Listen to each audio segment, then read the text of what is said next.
have wings and eyes and beaks and legs. 100 million miracles. A little girl in chunky, just 13 inches tall, decides that she will try to walk and nearly doesn't fall. 100 million miracles. 100 million miracles. 100 million miracles. 100 million miracles. 100 million miracles are happening every day. My father says the sun will keep rising over the eastern hill. My father says he doesn't know why, but somehow other kids will. It will, somehow or other it will.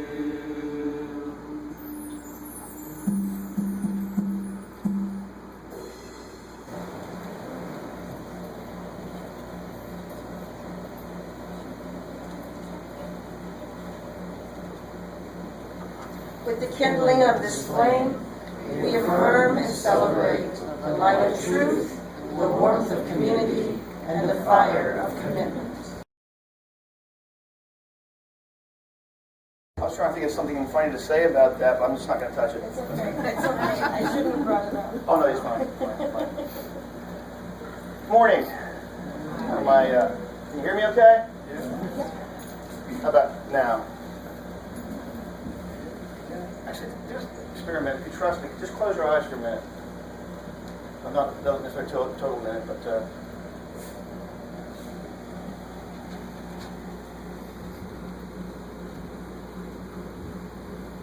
can you hear me now? Could you hear me? How about this? Can you hear me now? You can open your eyes, it's fine. Can you hear me out there? Good. Money well spent. The lavalier has good range. This is called a lavalier mic, by the way. And for a minute there, it was sort of a disembodied voice, which I think probably would have made me more authoritative, right? Because you sit there and, no? Patriarchal. Patriarchal. Okay. Well, I am a dad, so, but I don't know how much arkle I am, how much of a ruler I am, but arkle. But, yeah, this whole idea of a disembodied voice is something that kind of can freak people out a little bit. Have you ever, been someplace and all of a sudden you heard a voice, you know where it was coming from? Kind of weird. So anyway, that was just a little experiment. It reminded me of the one of the movies, Leslie Nielsen, one of the airplane movies, I think it was, or The Naked Gun. Anyway, anybody else watch that stuff, or just me? Okay. Where Leslie Nielsen, his character, has got one of these mics on, he's speaking in front of a group of people. He has to go use the bathroom, forgets to turn it off, and you can imagine with Leslie Nielsen, it was very funny. I had something happen, not that bad, but I remember one time after a church service, I had my lavalier mic still on, and I'm greeting people as they're leaving, and having conversations with them. Finally, somebody comes up to me and says, "Pastor, your mic's still on." So then I had to sit there and go over every conversation I had with anybody to wonder if I said anything embarrassing. Like, remember that counseling appointment you had with me last week where you told about deep dark secret? Tell everybody about it. Anyway, so these things can be risky.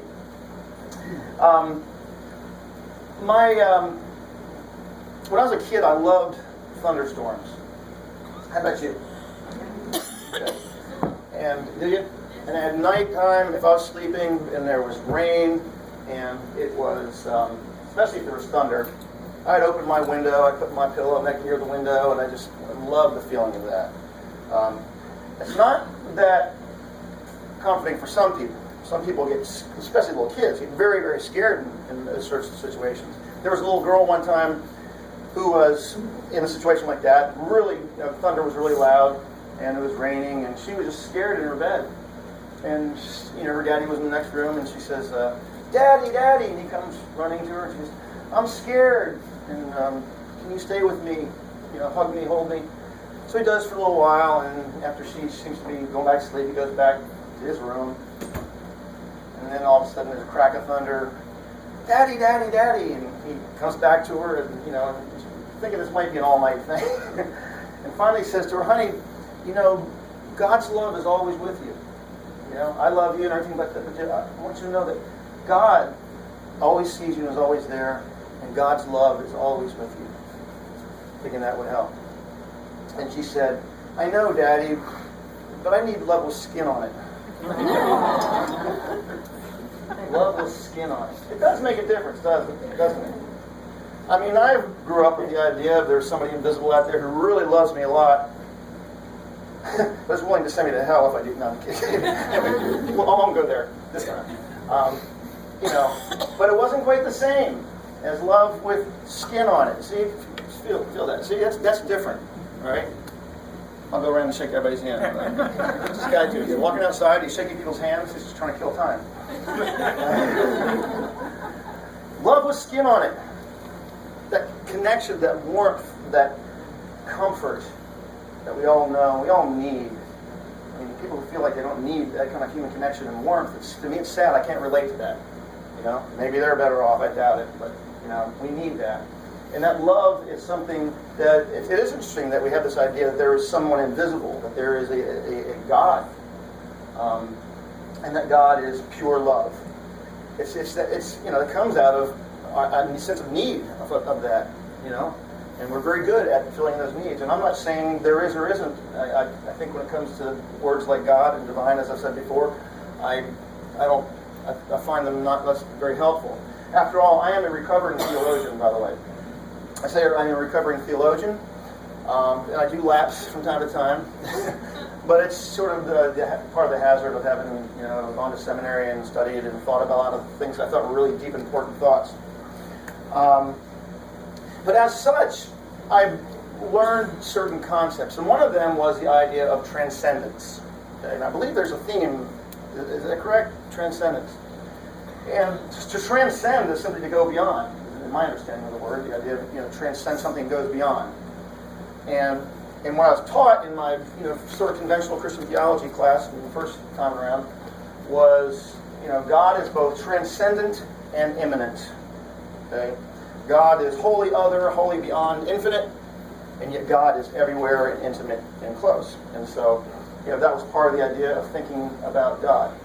And there's all kinds of isms about that. There's theism itself is an ism. There's polytheism, pantheism, and we talk about panentheism, I believe, the idea that all is in God. So there's all these words to describe this divine being. And at the end of it, some of the very astute, I will have to say there's some astute minds among ancient theologians who basically said whatever God is, God really can't be named. They kind of have the idea that the ultimate, the divine, is something that our perception, our the ability to conceive of things, falls short. And so we try to create words or stories and images to talk about. But what are we talking about when we talk about that? To me, the idea of transcendence can really be a problem. Because very often we are taught that living in the here and now in our material world is a problem that we must transcend. In fact, I studied enough of Christian theology to know that not only did they teach that people were inherently evil. I've taught before, and you've heard before, the doctrine of original sin, that we are innately evil and separated from God. You're bad.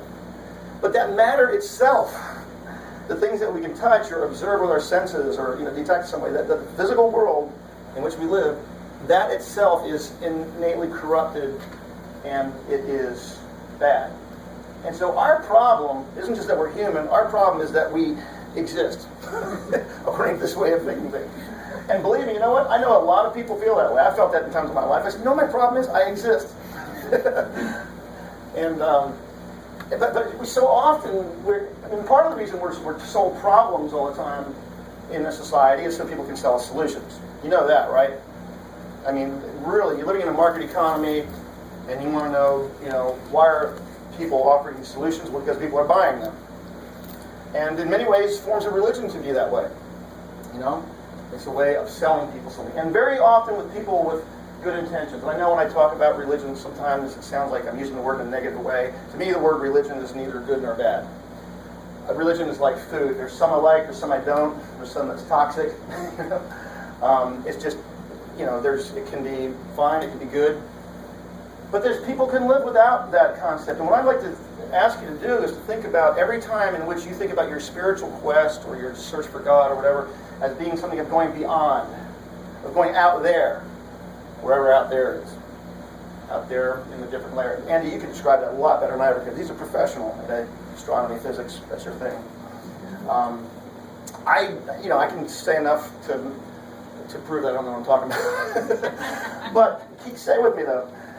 The idea is our problem is whatever's going on here and everything, and the solution is going to be out there somewhere, and it's going to be somebody disembodied and invisible. And I'm going to spend my life trying to connect with that so I can solve my problems. And there's plenty of people coming along saying, "Oh, I've got the way for you. I've got the way that you can connect that with that invisible, that will make sense of everything and redeem your life." And all you have to do is what? Come here, observe the sacrament, believe these things, put money in the plate. And by the way, the money you put in the plate today is very well spent on paying it back and paying it forward on the sound system. But what you understand, I think, is that there are systems of religion in which it's not just, hey, become part of this community and help support it, but your very soul depends on your buying what we're selling. An example of a priestly sort of person through whom you must go in order to have salvation and redemption. This freely given grace. I mean, when I learned about the doctrine of grace, that redemption or salvation or healing or whatever you want to call it is given freely, I thought, well, that sounds really great, but it never seemed not to have any strings attached. But you're not going to get it unless you do or don't do this.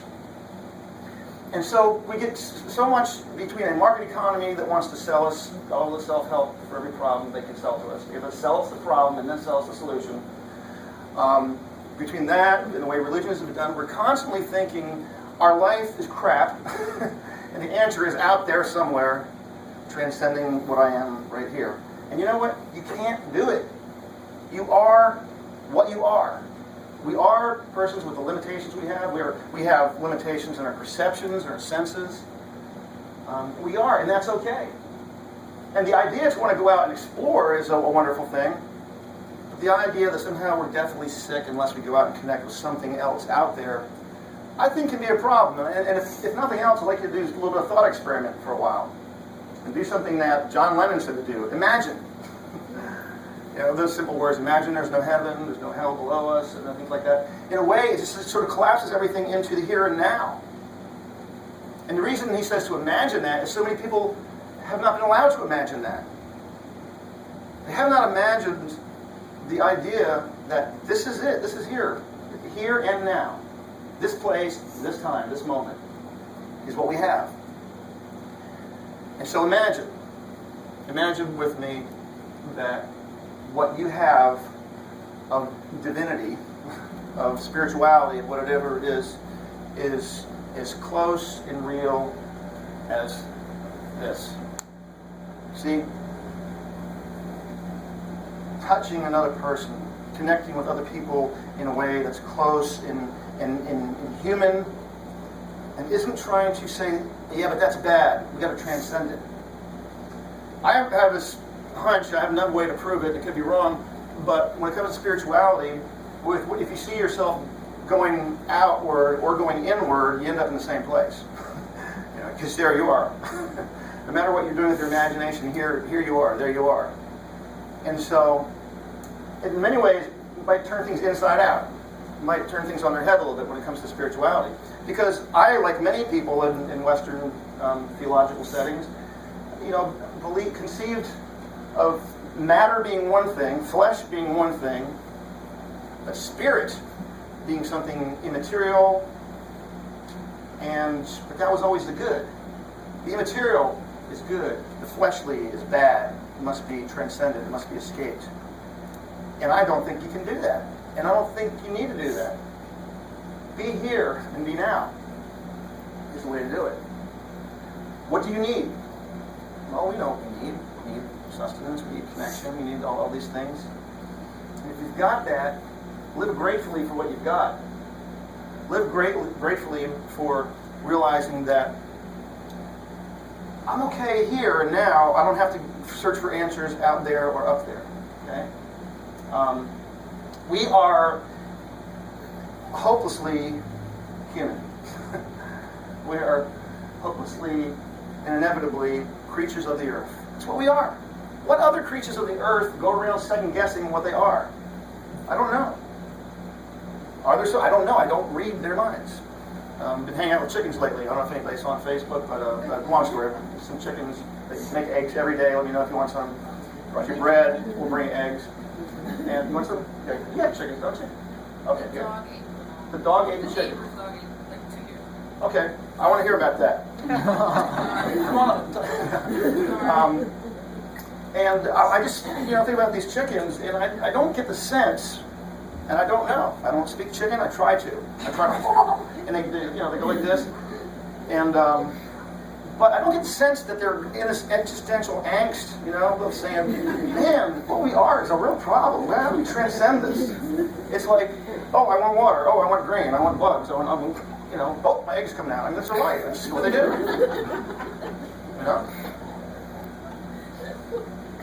I don't have any idea how I look at the way humans live and say, oh yeah, that's superior. We're the superior beings because we're totally second guessing what we are. We're what we are. We're human. Human. All too human. That's the name of a book by somebody knows. Friedrich Nietzsche. A guy I quote too much because he's so quotable. People think I'm evil because he's been slandered so much. But, well, that's not the only reason people think I'm evil, but anyways. But, and it was Friedrich Nietzsche, he said, there is more wisdom in your body than in your deepest philosophy. He was sort of the anti-philosopher. I mean, philosopher, I don't even call him philosopher. He was sort of like a poet, psychologist guy who went insane. And, but along the way, he said some brilliant things. And he was sort of turning on its head and inside out the whole notion of theology that he knew from being brought up as a preacher's kid and wanting to study theology until he said that this doesn't make sense to me. There's more wisdom in your body. One reason he didn't like Plato, one of his really short, it might be his shortest quote I've ever quoted, he says, Plato is a bore. And the idea was, with Plato, there's the ideals, right? You got these, if you've ever studied Plato, still the answer's out there somewhere. Here isn't good enough. So I'd like to ask you to imagine that here's what you've got. And that means you've got responsibility. It's on you to do what you're going to do with your life. Yeah, there's things beyond your control, but ultimately you're the one who takes responsibility of your life, for your life. And here's something I wouldn't say in a lot of churches. You are the Lord of your life. Or the lady of your life. Or what's a better way to say that? We always said I wasn't archy. You are the sovereign of your life. How's that? Captain of your soul. What's that? It's a story that you're continuing to write. Yeah. It's you. You're responsible for it. It doesn't mean you don't need other people, but when it comes to your volition, your will, and your choices, you don't have excuses. You just take responsibility for it. To me, that's a healthy way to live. And it can be a very courageous way to live if you've been taught that that's not the way to do it. Because you're so used to deferring, you're so used to saying, I am not responsible for myself, or I can't really help myself. It's learned helplessness, that people have. So you're used to saying that when somebody says something is, you are the sovereign of your life. It's you. You are the Lord of your life. You say, well, that's blasphemy. Well, guess what? Even in your religion, you're the one who has to decide whether to do it or not. I mean, you may make up this hierarchy, but it's still up to you. And that's what collapsing things into the here and now, into the imminent, can do for us as a thought experiment. I'm not making a definitive theological statement. I'm saying think about that for a while. See how it works. Try it on. Walk around in it for a while. What I've found is it was revelatory when I not only didn't know for sure what or who or anything was out there, but I wasn't afraid if I doubted it. See, that was the thing. Skepticism is a good thing. It's terrible when people are taught not to be skeptical. My goodness. You You buy everything somebody's selling you. You'll be broke. Skepticism is good. But at the same time, if you are, how should I put this? I'll put it this way. There's a difference between being cynical and being gullible. Okay? There's a difference between, no, there's not. Let me try it again. There's a difference between being gullible and being idealistic. Okay? And being gullible means you're just not going to be have a healthy skepticism at all. And being idealistic means, you know what? In spite of my skepticism of claims and so forth, I still choose to be a hopeful person. And I think that's what we're doing when we say this. There's a divine person who's in control of everything that we defer to. Very often, that seems like that gives people hope. And so it's like, well, if you take that away, then people feel hopeless and cynical. See, that's where I was going with all that. If you take that away from people, it's scary. It is, and that's why it takes courage to take responsibility for your life and say, here and now is what I've got. And if there be a divine judge someday that I will meet, unless it's a real jerk, it's going to give me some slack. Okay? He, she. You know, if there's somebody like that, what I came to was that, I don't know if there's a God or not. What I want to know is what is the character of the God you claim to believe in and want me to believe in. What is that God like? Everybody says there's a God. Usually comes some kind of rules.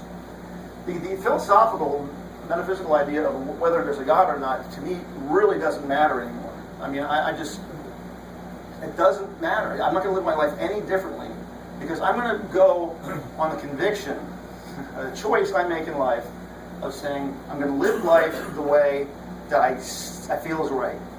You know, I'll live life the way I choose to, in community with other people, just to live that way, and let the chips fall where they may. And if there's somebody who wants to punish me forever for that, well, I'm not going to say that I wouldn't, buckle under torture, but I'm going to say I've got this moment to make this choice. And instead of reaching around for something that may or may not be real, which always turns out to be the invention of somebody else who wants to sell it to me, why don't I take the courage of just saying that what we've got is here and now, and we do that. And then as a society and as a world, imagine if we just take responsibility for our issues and our problems and approach them intelligently and practically, rather than always looking for what? An escape. And that's what the idea of transcendence can be for many people. It's the idea, I need to escape this to something else. But I'm a guy who spent some time in my life trying to escape from things. I know, what it is to be escapist in some ways. And you know what? It never works. At the end of the day, I've still got to come back to who and what and where I am. And I have to be in it. So be in it fully. Be in it fully. And be skeptical of the claims of people who want to sell you a theology or a religion. But learn, as cliche as it sounds, to hear the divine voice within. Okay? The divine voice. That you call it that. And trust that. I say that again and again because I think repetition is important pedagogically, for one thing. But think about that. Think about that. And take responsibility for your life and enjoy the insights that come from religious sources and texts and characters and so forth. Be inspired by them, but ultimately realize that it's a human endeavor in which we take responsibility and we must be in charge of our own life. Try it. Try it. See how it works. That's all I've got to say. Last time I stopped early enough, I think, to get some questions in, and everybody was so stunned and dumbfounded that they were silent. And there you go, Liz. Thank you. There's a really cool quote, and I don't know which book got it from, but it said, "It's okay to think you're God, as long as you know everyone else is also God." Yeah. Yeah, it's very, very good. Yeah, so it's not me being above somebody else. It's me embracing the divinity that we all share. To me, transcendence is one of those really fascinating words that can take on a lot of meanings and a lot of contexts. For example, a number of years ago, I was looking around for a title for a CD that I was making Diane will remember that she said, why don't you call it transcendence? Some of you here may own that machine, by the way. You sold them as a fundraiser. Because, I don't want to put words in your mouth, but something to the effect that your music takes me to a different place. Okay. Takes me to a higher place. Which I found very, very flattering, by the way. And it seems to me that although I certainly accept what you say about focusing on the here and now, Right. I do not buy into the very traditional conception of Christian Right. transcendence either. It seems to me that when you do focus on the here and now, one of the things you may find is that every moment is a moment of creation, something is being created. So in a sense, we're transcending ourselves all the time.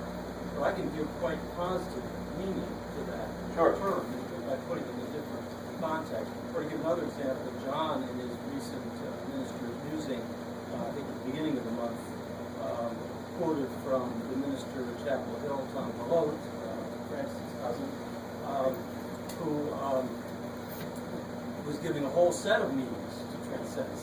Think of it this way, think of it this way, think of it this way, think of it this way. So I do think that you focused a lot on sort of critiquing the traditional notion, and there's many other places to go after you've done that. I appreciate that, because after all, it ends up being a word that we use that means something else. And the idea of, if I hear something that makes me feel like I'm transcending, that's still, it's something inspiring on an emotional, on a spiritual level.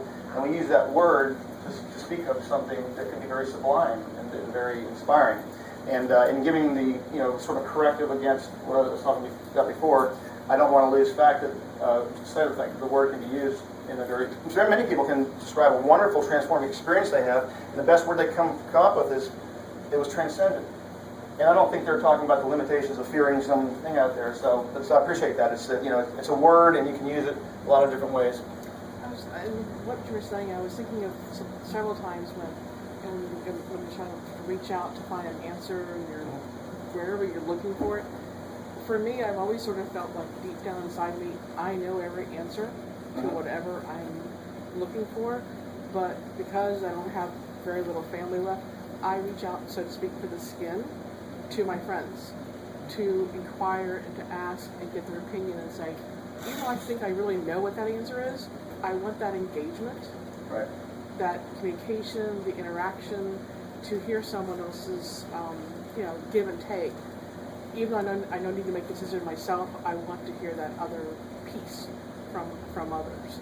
But and I one sermon I went to many years ago, a friend of mine gave it, and she goes, "Remember, God is in all of us. We are God.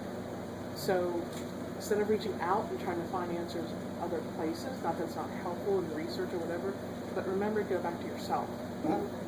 Very good. And is there anybody else? Nobody else? All right. Well, we're like on time, right? Yes. Got that. All right. Thank you. I would love to continue the conversation sooner. Maybe next time we'll speak like for 5 or 10 minutes, and then we'll have a conversation that lasts the rest of the time. There you go. All right. Thank you. Do that in the sun. Thanks, Glenn. All right.